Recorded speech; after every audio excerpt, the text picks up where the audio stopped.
Welcome back to Saravana family అండి. నమస్తే అండి. మీ ముందుకైతే ఎంతో రుచికరమైన నోరూరిచ్చేటువంటి పచ్చిమిర్చి ఆవకాయతో అయితే మీ ముందుకైతే వస్తాను. అలాగే ముందుగా కడాయి పెట్టుకొని ఒక 2 స్పూన్లు ఆవాలు దోరగా వేయించండి, మంచి సువాసన వచ్చినట్లుగా. అలాగే 1 స్పూన్ జీలకర్ర కూడా వేసి బాగా ఇంకా మంచి సువాసన వచ్చినట్టు దోరగా వేయించండి. వేయించి దాంట్లోనే 1 స్పూన్ మెంతులు వేసుకోండి.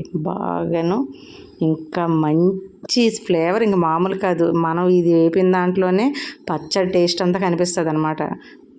అయింది కదా, అది బాగా దూరగా వేపుకున్న తర్వాత మనం మిక్సీ పట్టుకొని పక్కన పెట్టుకోవాలి. పచ్చిమిరపకాయలు బాగా కడిగి తుడిచి ఎండబెట్టుకొని చూసారు కదా, మజ్జిగ గీటు పెట్టుకోవాలన్నమాట. మొత్తంగాను ఫుల్గాను అటు ఇటు గీట్లు పెట్టుకోవాలి. ఎందుకంటే ఒకవైపు గీటు పెట్టేస్తే స్టోరేజ్ అయిపోద్ది. అలా పెట్టిన స్టఫ్ అంతను పక్కన పెట్టుకొని ఒక మంచి ఏదైనా డబ్బా అనమాట, టప్పర్వేర్ డబ్బా మామూలుగా సరే, 1 కప్పుడు కారం తీసుకోండి.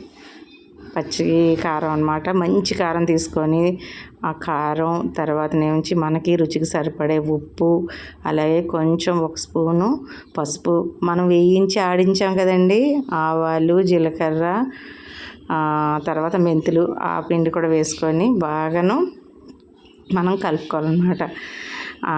దాంట్లోనే మనకి ఎక్కువ నూనె అక్కర్లేదండి. పచ్చిమిర్చి ఆవకాయకి అయితే ఎక్కువ నూనె అక్కర్లేదు. కొంచెం తగినంత నూనె వేసుకొని అలాగే ఒక 3-4 నిమ్మకాయలు పిండుకొని మొత్తంగా కలపాలండి. ఎందుకంటే నిమ్మకాయ ఇదేంటి పచ్చిమిరపకాయల మీద వేస్తే అంతే అక్కడక్కడ పొడి పొడిగా ఉండిపోద్ది. లేదు, ముందు మిశ్రమం అంతా బాగా కలపాలి. దాంట్లోనే కొన్ని వెల్లిపాయలు వేసేసి బాగా కలిపేసి అలాగను ఇంకా నాకు కొంచెం నూనె అంటే సరిపోయినంతే వేసాను, ఎక్కువైతే వేయలేదు. అలా చేసి మనకేంటంటే ముక్కకి పట్టినట్లు కలిపితే చాలా బాగుంటుంది అనమాట. నేను ఎక్కువ మసాగత అయితే వేయలేదు, తక్కువలోనే చేశాను. చూడండి కలుపుతుంటే మాత్రం నోరు ఊరిపోతుందండి బాబోయ్. మరి మామూలుగా అయితే కాదు. నాకైతే పచ్చడి వేడి వేడి అన్నంలో కలుపుకొని తినేయాలనిపిస్తుంది. కానీ ఇప్పుడు తిన్న కన్నా ఒక 2 డేస్ తర్వాత తింటే మిరపకాయకి కారం అంతా పట్టి వేడి వేడి పెరుగన్నంలోని వేసుకొని తింటే ఉంటుంది నిజంగా ఎంత బాగుంటుంది అంటే అంత. నేను కలుపుతుంటేనే కమ్మటి వాసన వస్తుందండి. ఎంత కమ్మటి వాసన వస్తుందంటే అంత బాగుంది, నోరూరిచ్చేస్తుంది. కానీ తక్కువ ఇంగ్రీడియంట్సే కదండి, ఇంట్లో కలిపియండి చాలు.